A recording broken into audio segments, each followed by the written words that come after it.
he stopped texting you.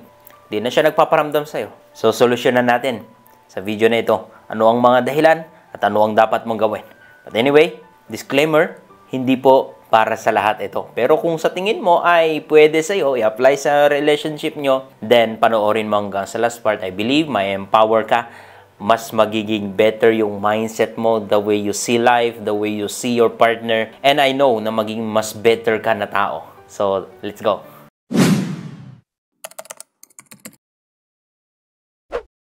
Kaibigan, warning ko lang, please stop watching this video right now. Kung hindi lang nagparamdam yung partner mo ng 1 oras, 2 oras at nandito ka, you know, pagiging OA na yan. Stop watching this video and do something na mas magpaganda pa sa buhay mo, mas may badadagdag pa sa buhay mo. Ano? Wag magiging OA. Magte-text yan mamaya. But, dito ka dahil sa ramdam mo at meron ng consistency sa kanya na hindi ka na masyadong tinetext, hindi na tulad ng dati yung trato niya sa'yo, you know, then this video is for you. Okay? Ano ba ang number 1 na dahilan kung bakit hindi na siya nagte-text sa'yo? Mapalalaki or babae ito, kaibigan?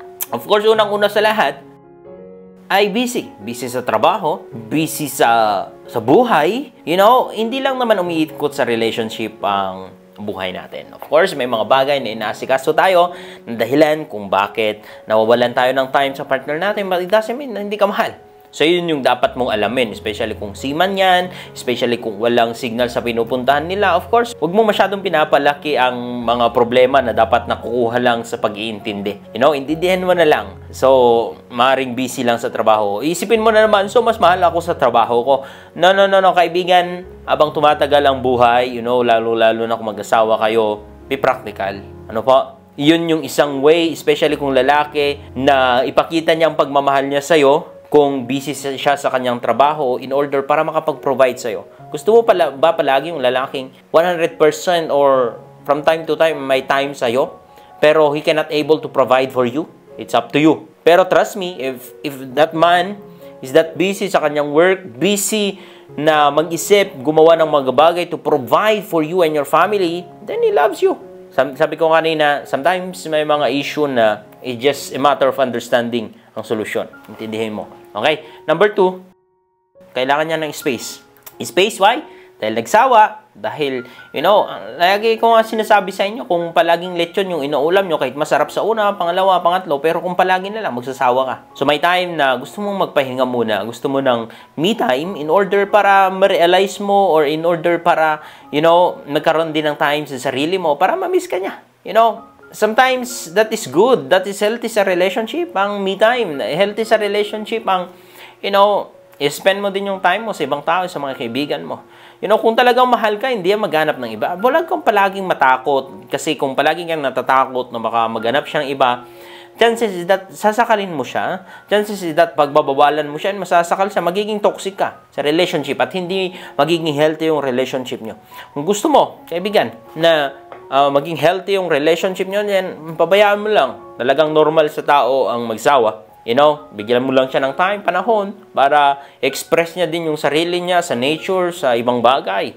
In order para, you know, ma-refresh ulit siya. Kapag palaging adobo yung inuulam mo, lechon yung inuulam mo, sometimes gusto mo nang maggulay. At kung natikman mo yung gulay, gusto mo ulit bumalik sa paglechon. So, you're getting it. Babalik yan sa'yo. Okay?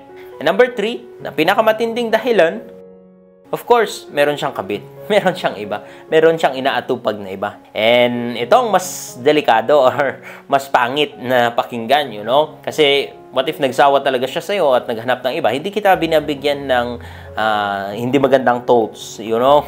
But yun talaga ang isang dahilan, you know? Meron siyang ibang inaasikaso, inaatupag, kaya nagkakaroon siya ng time sa'yo. Ay, nawawalan siya, ng time sa'yo. Lumalayo siya sa'yo.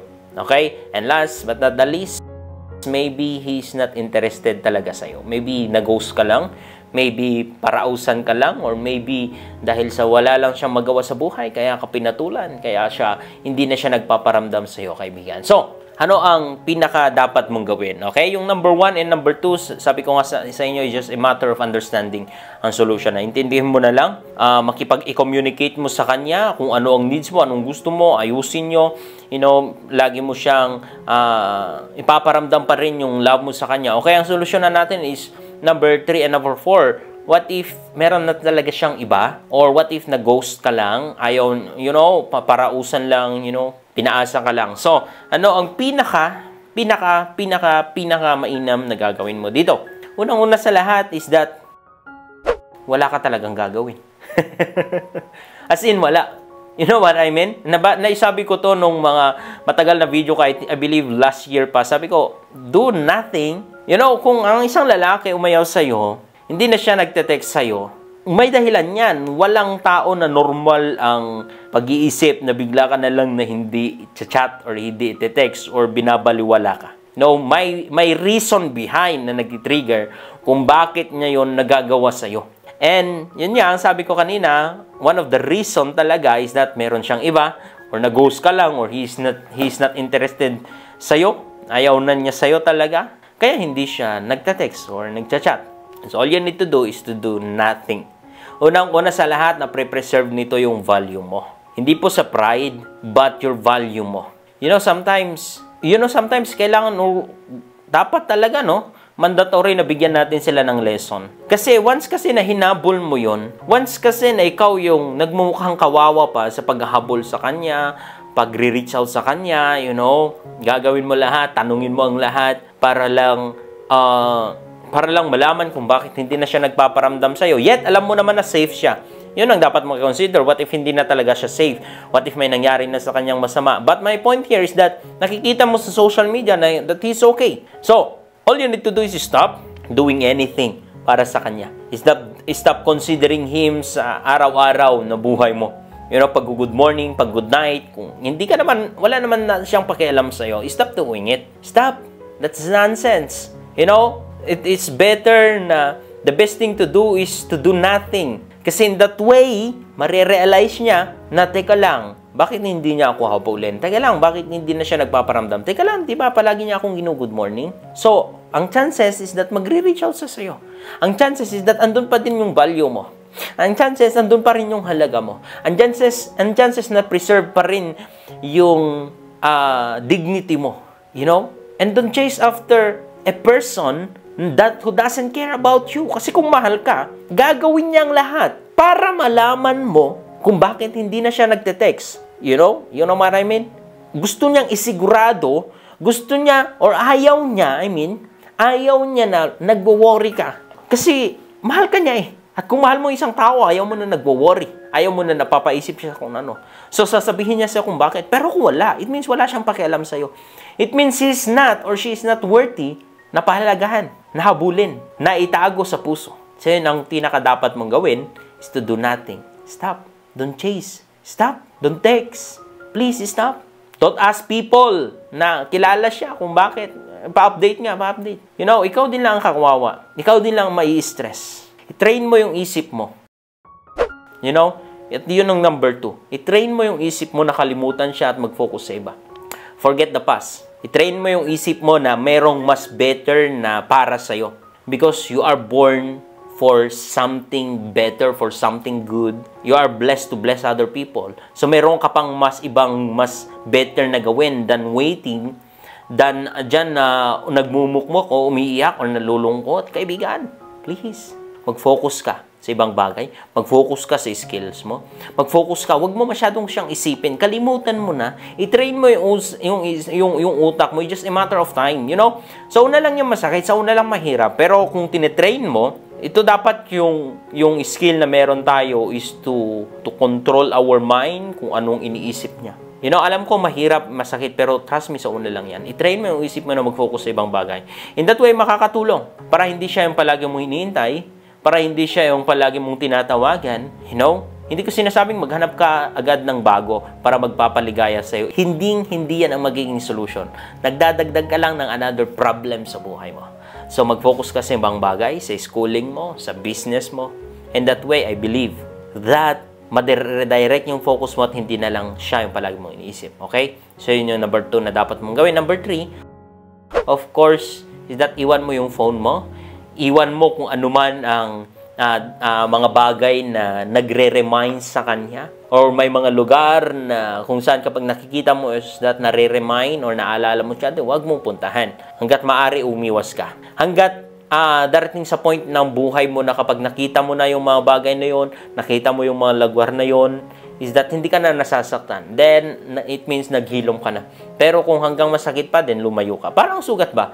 Na, kapag nasugat sa kutsilyo, of course, ilayo mo sa kutsilyo. Baka masugat pa ulit. Or kapag napasok ka sa apoy, then ilayo mo sa apoy para hindi masakit. You know what I mean? Para hindi pa mas lalong sumakit. So, ilayo mo yung sarili mo, your phones, ilayo mo, iwan mo muna para maiwasan mo siyang matext or makausap at umasa na magre-reach out sa sa'yo. So, lumayo ka muna hanggat sa ready ka na harapin ulit. Hanggat sa ready ka na kausapin siya ulit. You know? Are you getting it? Lumayo ka. Ngayon, paano pag nag-reach out siya? Yun ang tanong. Simple lang. Pag nag-reach out siya, kausapin mo, alamin mo kung bakit, pero wag mong palabasin na ikaw yung tigang na tigang ng kanyang oras, ng kanyang attention. Alamin mo ang totoong nangyari. Dapat maging honest siya. And para malaman, para maging honest siya, of course, maging honest ka din sa kanya. And para malaman kung honest siya, kausapin mo siya ng personal, titigan mo siya sa mata, and gamitin mo ang utak mo, wag ang emotion mo. Hindi porke namimiss mo siya is that magpapadala ka sa emotion mo, sa puso mo, sa pagkamiss mo sa kanya. Gamitin mo ang utak mo. I-analyze mo kung anong pinagsasabi niya sa totoong nangyari.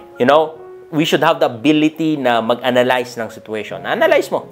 Totoo kaya to? Nagsasabi kaya siya ng totoo? And that way, malalaman mo kung totoo hindi. Yung pagsusorry niya sa'yo, pagre-reach out niya sa'yo, at pagpapaliwanag niya sa'yo. Pero kung nag-reach out yan na ikaw pa yung sinisisi sa nangyari, kasalanan mo pa, then leave. Huwag mo na siyang pabalikin sa buhay mo. Okay? Merong pang mas deserve sa buhay mo. Umangat ka sa buhay. Do something better for you and your family para sa future nyo. Okay? So, ayan, ang aking may advice. Ang pinakalas is that you need Jesus. It is better to chase after your relationship with God than a relationship to anybody else, to anyone else. Hindi ko sinasabi na i-close mo yung buhay mo sa ibang tao because you need someone else. But, ang pinaka-priority mo is si Jesus. Jesus loves you. He doesn't care about your past. And don't look back sa past mo. Merong mas greater na glory, greater na life na diniposito ng Panginoon sa puso mo. Find that and you will find life. God gave His life to you. Discover that. And I believe, mahanapan mo ang purpose mo sa buhay. At magiging kontentong kamasaya ka sa buhay. And always pray for the right person na gusto niya na para sa'yo. And I believe God will deal with you. In Jesus' name. So that's it for today's video. Maraming salamat. God bless.